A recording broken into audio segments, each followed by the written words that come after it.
ভিডিওটাকেও skip করবে না। তো দেখো এখন আমি মাছগুলো নামাবো।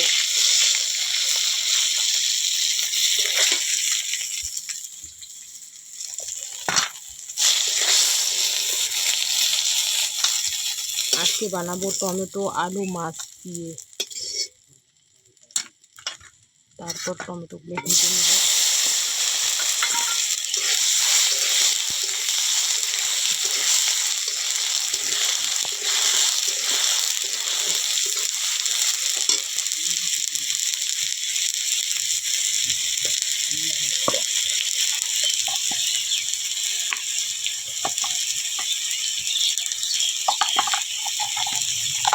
হলুদ দিলাম একটু।